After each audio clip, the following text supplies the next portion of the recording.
Good afternoon and welcome back to USTA Florida's Here to Serve podcast. My name is Laura Bowen and I'm the Executive Director at USTA Florida. In today's podcast, we are going to talk about leadership and board service. My guest today is Chuck Gill, USTA Florida's President-elect. This is a very timely podcast as just last week, our applications opened for both the USTA Florida Board and our Foundation Board of Directors. You can find that application on USTAFlorida.com. Chuck has a wealth of experience in the tennis industry and also as a volunteer. He is currently the Director of Tennis at the Wellington Tennis Center. He also served as the Director of Sports at the Club at Ibis in West Palm Beach. On the volunteer side, he has served on the USPTA Florida Division Board, on the USPTA National Board, and also on the USTA National Board. And as I mentioned earlier, he will take on the role of President of USTA Florida for the 2025-2026 term. Today, Chuck is going to share with us what it takes to apply for a board, what skills and competencies we're looking for, what are the time commitments required, and what you can expect from the interview process. Tune in for this episode and don't forget to leave your questions and comments on our social media channels. Hey there, Chuck. Thanks so much for joining me today. It's always great to talk to you. Great. Thanks for having me, Laura. Always good to spend a little time with you. Yeah, we always have fun chats, and I think today is going to be one of those really fun ones. We're going to talk a little bit about what it means to serve on the board, and our board application actually just opened. But first, I thought maybe you could tell us a little bit about how you started out volunteering and maybe when you first served on a board. You've been really active in the tennis industry for so many years, but what was your first board experience like? Let's see. My first board experience was I served on the board of the Florida USPTA, and I was probably not unlike a lot of people at the time. I was thinking, why would you want me on a board? I mean, why do you want me on a board of directors? And at the time, I had a few very close friends that were serving on the USPTA Florida board, and they said, look, we're really having a hard time with conventions.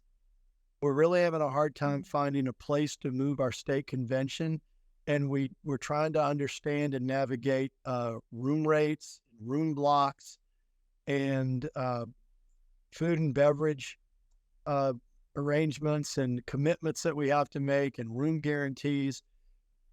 You're at the Boca Resort. Would you be able to just take a couple of years and serve on our board and help us with our conventions and be our convention chair? And I thought, well, yeah, that seems like something I could do. Doesn't seem too timely, and it's really busy, only a little bit during the year.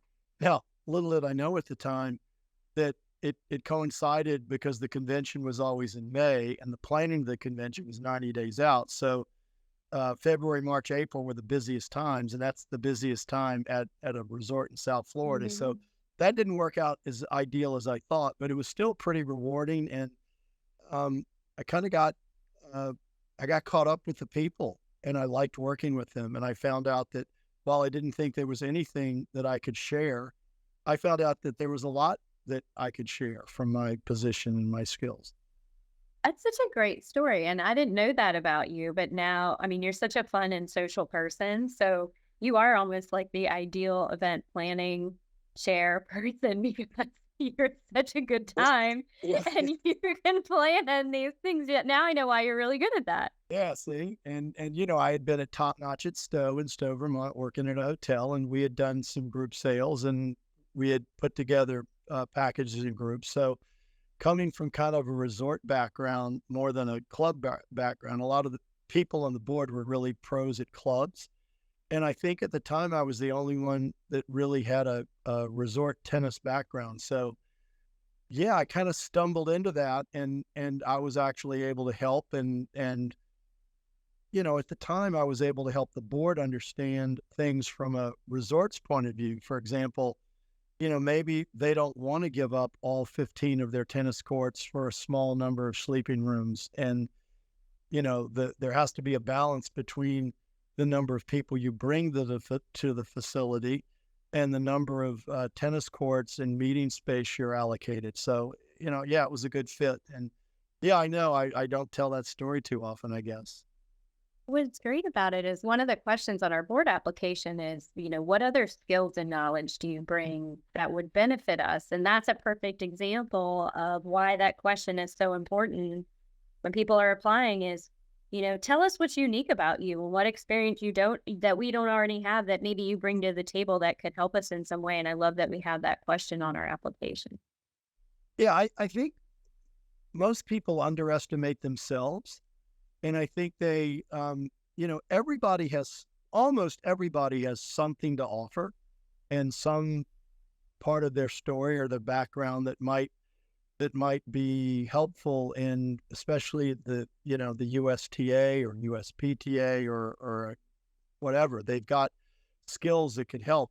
I think sometimes people think because I'm not a by trade accountant or that can help with financials, or I'm not by trade an attorney that can help with bylaws, or I'm not a marketing specialist, that maybe I don't have a great perspective or the knowledge that would enable me to serve on a board. And I would certainly say that while those three skills are really important, there are a lot of skills that a successful board member could have that could that would be useful, because at the end of the day, you need people that'll work, and you need people that'll be a working part of a board, that'll help be part of the team and a good team member, and will kind of know their role and step in. And sometimes it's as simple as you're really good at greeting people in registration.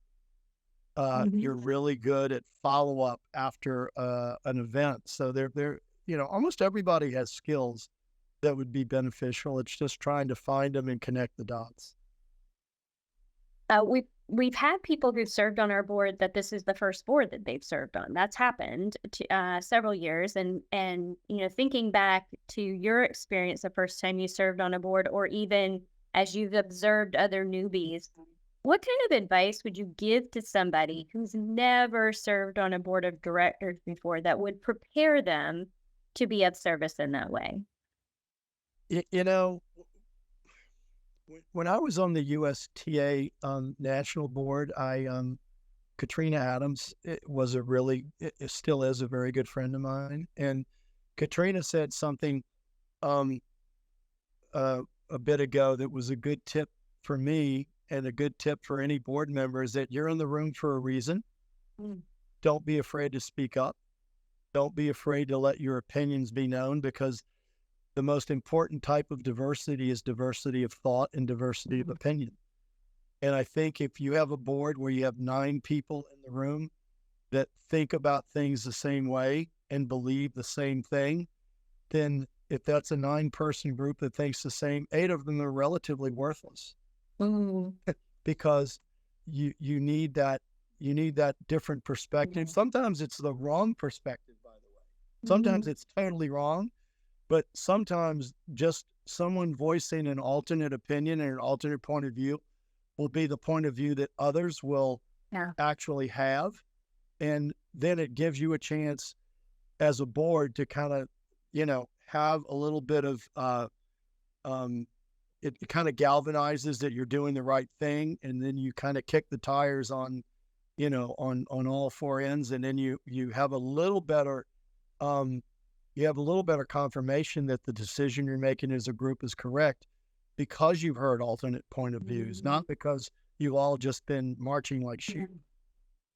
Yeah, and I think it would surprise people too that, our board has really great critical thinking discussions about key issues in the industry that I do think that surprises people when they maybe have a vision of what a board is or what you do. And sometimes it seems stuffy, or like you said, you're just going in and like going through presentations. But our board is not much like that. You all have a lot of really good discussions and differing opinions on various things, because you all work in different areas of the state and different areas of tennis. And I always learn a lot when you all engage in those discussions. And I think that's one of the best things about our board. I think that's absolutely right. I would agree with you, Laura. I think that, a debate is healthy, and differing views is actually healthy.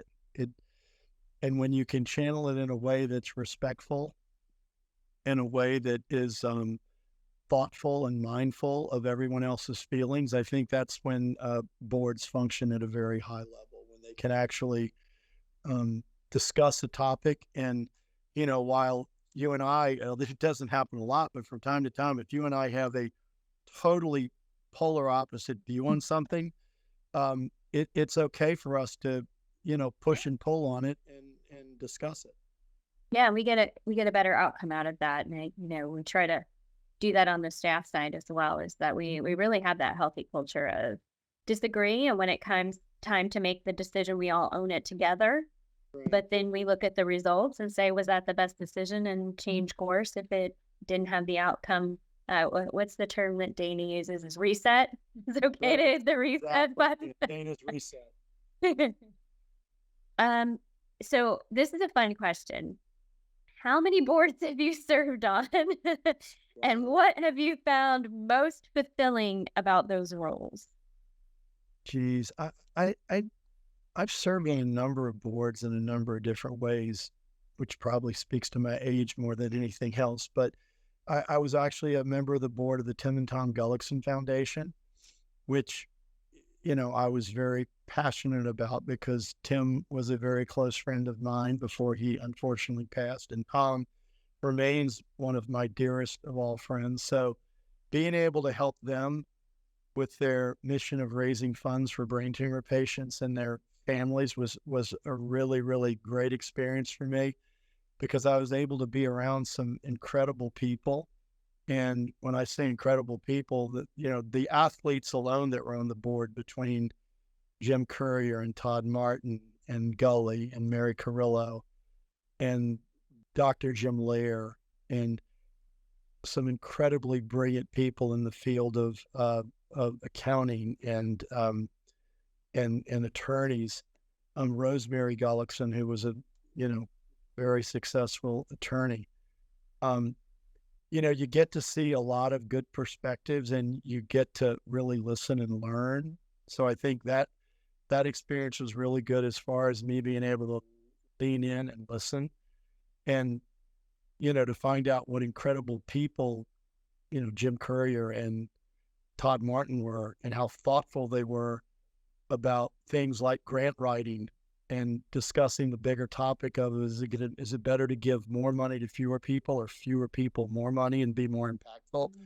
Mm-hmm. You learn how you learn how people think, but at the end of the day, you learn, like, people generally have a real passion for serving, and people have a passion to make the world a little better and the tennis world a little better. So I think that was a good experience. My experience on the USPTA National Board was really, really good, because I actually served, and I was the president at a time where there was a lot of differing opinions on moving in office, continuing education, whether or not we continue our tournaments the way they were, where we hold a world conference. And, boy, those are meetings where nobody held back, for sure. And we had some very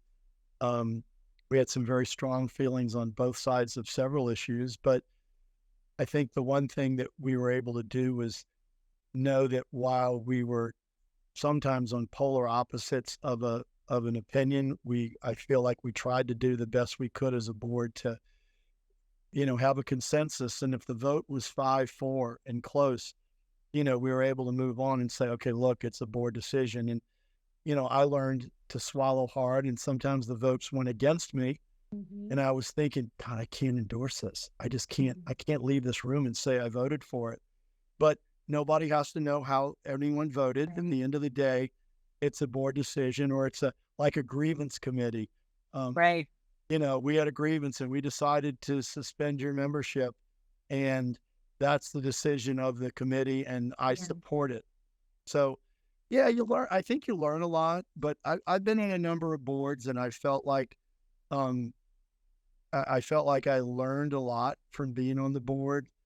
And I feel like, as you probably would attest, I'm certainly not shy about giving an opinion. And I've always been able to give an opinion. And if I was in the minority, it's okay. At least I let everybody know where I stood. And, it was never with an intent to say, aha, aha, I told you so. It was more just I had an opinion and it, and many times it proved wrong, which is good. But And I think that's very true to you. And you're sort of this amazing leader in that you can say, hey, I feel strongly about this, but if the group decides to go in a different direction, I support it. And I don't think you've ever come back and said, well, I told you we should have done it. oh, I mean, there's no point in that. You're such a good team player, which is probably why you've been on so many boards, because that is such an important dynamic to say, this group of 9 or 13 or however many they are really does function like a team at the end of the day. yeah, I think that's more important than in the actual decisions that are made at times. Mhm. I think the most important thing is that everybody understands that we're all trying to get to the same place. I think that's really important part of understanding the way the boards work. You have a mission, you have a charge. Because someone disagrees with you on a topic, you never want to debate or doubt that they want the same outcome that you want, which is success. You want to have the best event you can have. You want to have the best convention you can have. You want to provide the most money for the most people on a grant cycle that you can. So while you can debate um, whether or not you can debate the how of how we're going to do it, but I don't think you can ever really debate that the fellow members of your team at the end of the day want the same thing that you do, whether it's a successful club or a successful trade association or growing the game of tennis like we do in Florida. One of the things I hear a lot from women who are thinking about applying for our board is they're concerned about the time commitment, especially if they're serving in another volunteer role or capacity. What advice would you have for volunteers who maybe are serving on multiple boards or even multiple committees in terms of how to navigate or balance the time that's required for board service, but also not have to give up maybe some of the other service that they're engaged in? Um, I think transparency is really important. I mean, if you start off on a board or you're interviewing for a board, if you have a job where you work 60 hours a week and you're very limited into the meetings that you can go to, I think it's helpful to disclose that and just be right up front, because for a lot of people and a lot of boards, I think our own included, I think we care less about the amount of time you spend and more about the quality of the time that you're able to do the things that might need to be done. I mean, we might have someone who's, candidly, I've seen people that work 40 and 50-hour weeks uh, routinely and work weekends who can be very productive board members, given certain tasks. Mhm. And on the contrary, I've seen people that are totally retired and have endless amounts of spare time, and sometimes they can not be as Mhm. functional as a board member because they, sometimes they can be just disruptive, or they can be Mhm. like we used to call it at IVAS, they could be the caveman consistently against virtually everything. That's They a could be, funny analogy. I've never heard that. yeah, okay. Sometimes you have people that just are kind of the naysayers or negative Nellies, and you need to be, you need to bring a certain amount of positivity to the experience. I think But I that's think a good. everybody can contribute something. Yeah, I think that's a good call. And one of the other things I love about our boards is that um, we're very good, I think, about setting the plan at the beginning of the year. You and our current president, Phil Girardi, and Dana, when she was president, mapping out these are the dates for our meetings, these are the dates for our events. And typically, unless there's something that's, really outside of the ordinary, like COVID or something happens, there aren't really a lot of surprises that come up. We tend to follow a pretty reliable schedule and cadence, and we try to mix virtual with in person as well. So I I think that's one thing is sort of, you know what you're going to get from the ask being on our board. Yeah, I think Florida has a very good history of being goal driven. And, once the group gets in a room, and even going back to a number of our past presidents that are really good at setting a charge and trying to have that unique distinction between what is the staff's job and what is the board's job. And, the board's job is really, in my opinion, and most people would agree, to provide direction and to provide oversight and try to provide, help with the vision, help shape the vision of what we're trying to do. And then it's the staff's job to really help implement and find out who they have on their team that have the best skill sets to do the events, to provide the fundraising and provide a lot of things. So I think the Florida section has a really good history of being able to keep everyone in their individual lanes, but at the same time push forward towards common goals. So our application has gone live this year. For the first time, you can apply for both the section board and the foundation board through a single application. Trying to be efficient here with people who might be interested in both. What skills, talking about the section board specifically, what skills are we looking for in prospective board members for the section that, people who are out there listening to this might be like, oh yeah, I have that, I can contribute. I think for our section board, I think we need good diversity. I think we need cultural diversity. As I alluded to earlier, I think we need diversity of thought, and we need different perspectives. I love the fact that we have a good amount or a nice amount of people that are in the tennis industry, whether it's teaching or managing tennis centers at public parks. I do think that, having an accounting or business acumen is really, really important. I think you have to have that. I think you have to have, it's always nice to have someone who has a legal perspective, because a lot of times you can save a lot of time in a discussion by just simply saying, okay, that's all great, but it's illegal. That's all great, but that's not going to pass the sniff test of whether or not it's even doable. And I think just business, just general business acumen is really, really helpful. And, again, we've talked about this before, Laura. We're pretty blessed on our current board because we have tennis people who are also very good at tennis business. They understand how to run parks. They understand how to coach college teams. They understand how to run. They understand what it's like to take a beginner drill from its inception to, we have Rita, who's just understands, love to learn, and people that are actually doing it. And, not all business has to be in the tennis business. It's great to have different perspectives.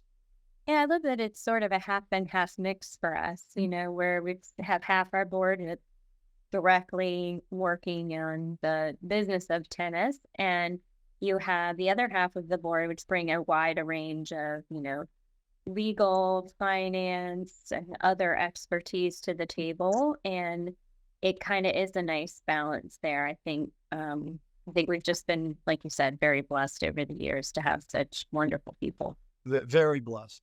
Really, really, really extraordinarily lucky that we have such a good core group of people who are interested in serving and donating, giving of their time and of their expertise. We're very lucky that way.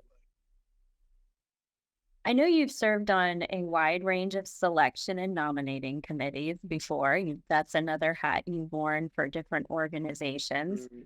And so some people might hesitate to apply because they might feel a little intimidated by what that is like, what kind of questions they're going to ask. So can you maybe share a little bit of insights into what candidates might expect in the interviews that they would have, and maybe what the nominating committee is maybe looking for when they meet with these candidates? That's a great question. I think the process is usually the nominating committee gets together and they have pre-meetings, and we try to have a goal of what are we looking for in new board candidates. And it can vary from year to year. You know, you look for different skill sets. Um, uh, I know there have been times where we want people to be really good marketers. There have been times where we needed somebody that we needed someone from a public tennis center, or we needed representation from different groups. I think we definitely need diversity, and when I say diversity, I mean the cultural diversity. We need more women. I think since such a population of tennis players are female, we need to have that group represented well. Um, I think it's always easy for a nominating committee to want to pick people that are like them. And I've always, at least in my own mind, tried That's to such a good insight. That's such a good insight. I think that's true for everyone, right? That when you're on, especially if you gravitate toward people similar to you. It's natural. You walk into a room and you tend to gravitate towards people that are your age, your gender, and you're sitting around and you're talking, and that's who you feel comfortable with. I think it's really important that we make sure we have diversity on our board. Age diversity is really, really important because, you know, I'm a perfect example. I'm a lifelong, well, at least for the past 25 years, I've been a very active volunteer. But, I'm 66 years old now, and my days of volunteering are probably going to end at some point. And we need that younger generation that looks more like the rest of the country. And we need to understand how younger people think, because as much as I think I'm cool and I'm hip and I have boys and I think I get it, I really don't get it. I really don't get. You're cooler and hipper than I am and most people, Chuck. So don't sell yourself short. I appreciate you saying that, but at the end of the day, we need to listen to, for example, people learn things differently. There's much more education online. There are much more meetings online, and social media is huge now. And for people of a certain generation, if we're going to attract them and help them become lifelong tennis players and lifelong volunteers, we need to find out how they're comfortable communicating. And instead of trying to push them back in the 80s, which ain't going to happen, we need to reach out to them and find out how do you communicate best, and how can we get you into our tent to help us understand what the next generation of tennis players are going to be thinking and wanting. Yeah, I think that's a really good sort of summary of, the world has changed, right? And yeah. I read an article recently that was like every year, every 2 years, sort of looking at sort of the competencies and the skills needed in your organization, and it's constantly going to evolve and change. And I think that's the world we're in now. It used to take 10 years for that to change, and now it's sort of every 2 years there's something new or different coming in. There's a great book, and I like to read. There's a book called That Used to Be Us, and it basically it's 10 years old and it's already somewhat dated, but it just talks about the speed at which our world has changed, and it's only going to change faster. It's not going to slow down now with the information age and the ease of globally getting information back and forth. Everybody has everything at their fingertips. I mean, it used to be, something as simple as, here's how old I am. I used to remember going out to the driveway and getting the newspaper and reading the newspaper to find out what went on the day before. Mm-hmm. Now, I pop up my iPad at like 5 a.m. As you know, I'm an early riser. And sometimes I'll pop up my iPad and I'll start going on multiple news things, and I'll find out what happened the last 20 minutes. Yes. Real-time updates, right? Real-time, Everything is real time now, and real-time update. I mean, we used to wait a week to find out how the other teams in our league have done. And now everything's on a website. And I know that, Palm Beach Gardens, Wendy Tatum's team beat Jay Berger's team at Ibis, 4-2 20 minutes ago, because that's how quick they log in the scores in real time. So everything you get now is at like Mach speed. So you need to, understand that things are only going to get faster. yeah, and it changes the dynamic of the association too, where it used to be, hey, put out a newsletter, like print this Right. newsletter once a month or whatever. It's like that's not the expectation anymore. The expectation is, hey, you're putting updates on social media every weekend with what events are happening and who won, and it's it is all the things, not one of the things anymore. And the great thing about seeing the dynamic we have on staff with younger generations coming in is that they are not overwhelmed by the things. They actually are like, we should be doing more of the things, to us, when it's like, oh, we're already doing like 27 things. It's like, no, we should be doing 50. And they keep sort of, they're much, much more capable at moving at that fast speed. And it is also what our consumers are expecting from us. If they reach out to you and you don't call them back within like 2 minutes, they're on to the next person, on to the next person. That's right. The young people today that are going to take leadership roles, they're going to be the big disruptors. They will be the next disruptors because they're going to take the way we do things 5, 10 years ago, 20 years ago. And if they haven't been turned up on their heads already, they're certainly going to be turned up on their head. I mean, yeah, I can remember when the big thing was you'd sit and wait for the club newsletter to come out. And things move so fast now. By the time the club newsletter gets printed, gets circulated, gets mailed out, and gets read, it's already dated. It's old news. It's old news. It's old news. And, that's why, every business now has a website. You go to X number of restaurants and I guarantee the specials are online and they change the menu. Like now you got a QR code on the table. That's your menu, right? You don't have a paper menu. You scan it and it's on your phone and then you order it. But yeah, you walk into a tennis center and you're like, paper.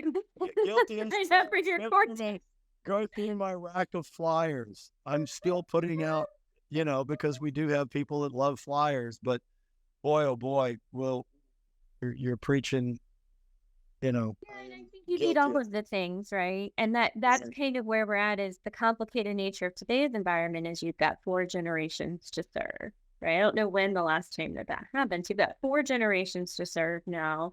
And then that doesn't even include the kids. So, you can add another 5th generation in there that's in the youth programs, and the dynamics are different. So I think now is the pressure cooker time of you're serving everyone.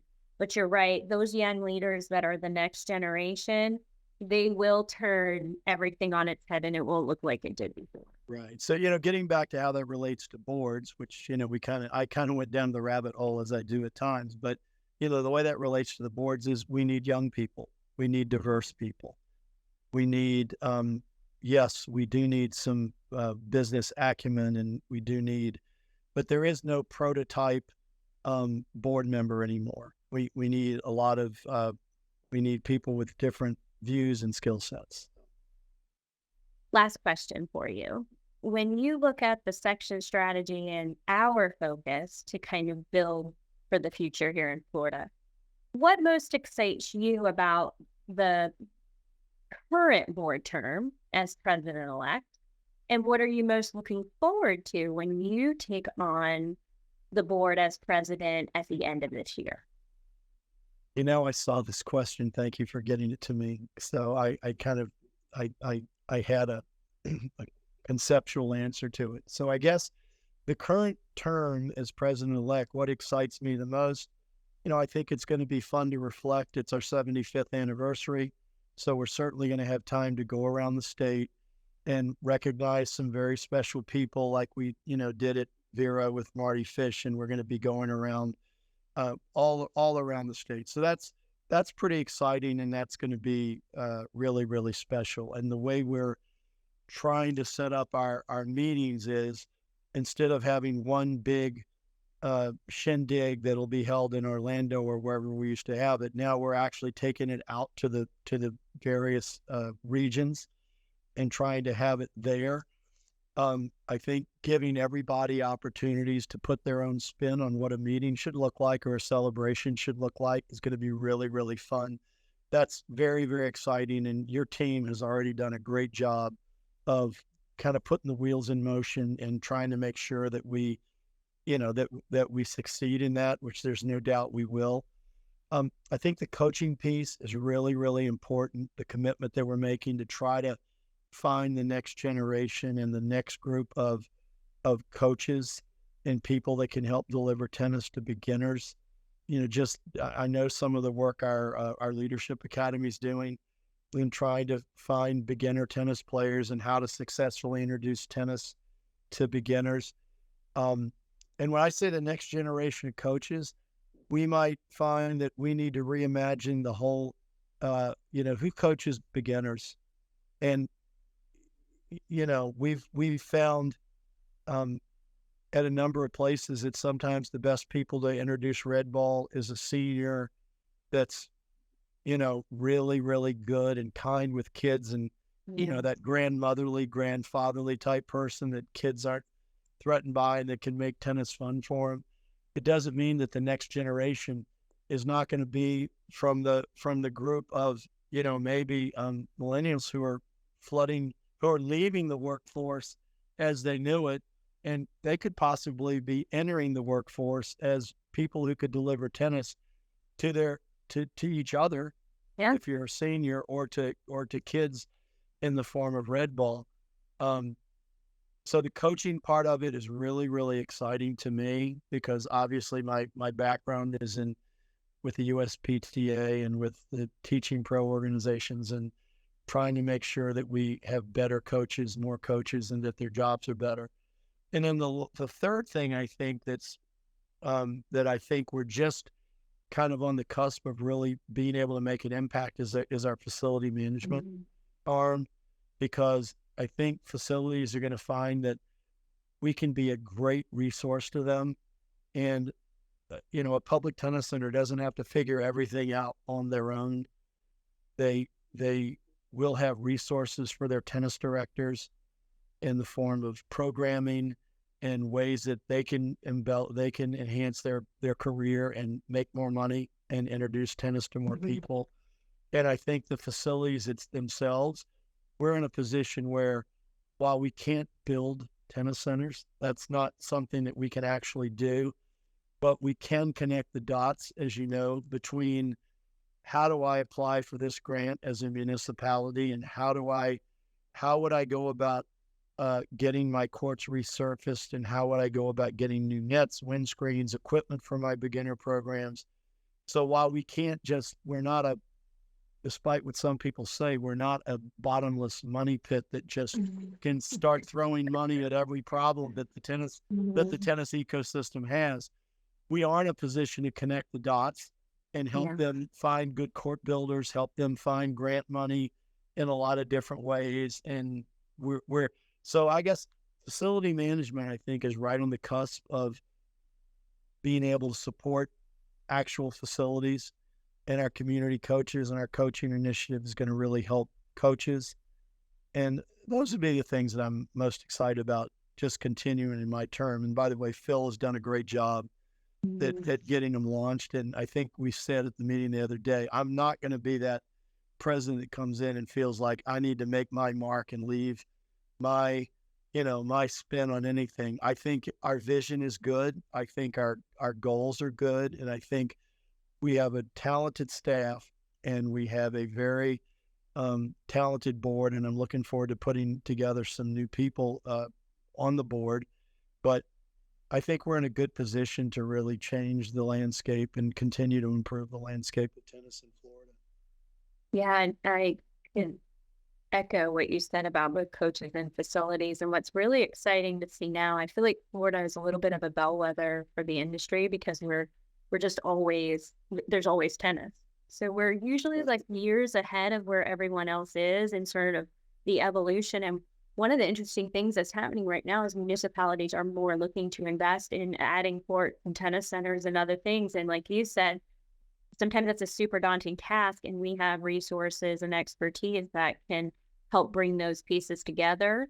And I think it's been proven out what a great investment tennis is. You saw the boom in the 80s and the 90s that gave us what we have today. And I think we're in another infrastructure boom, and it's sort of how do we take those little sparks and turn them into fires and guide them and see them through so that we build for the next 25 years. And that, I think we have a lot of opportunity coming at us for that right now, and it's really exciting. It's really exciting because to me, I think there are two factors that are coming in that are kind of external to tennis, but they're really, really important. One is, like I said, we're going to have the biggest group of baby boomers. Excuse me, the baby boomers are going to retire, and they're going to be entering that phase in their lives where they, for the most part, they have time on their hands. And if they've planned well, a lot of them are going to have disposable income to do things that maybe aren't the most expensive things in the world. And that's where tennis falls in. And the other thing that tennis has that a lot of sports don't is the health benefits of tennis are huge. And whereas, nobody's going to retire to Florida and join a football team.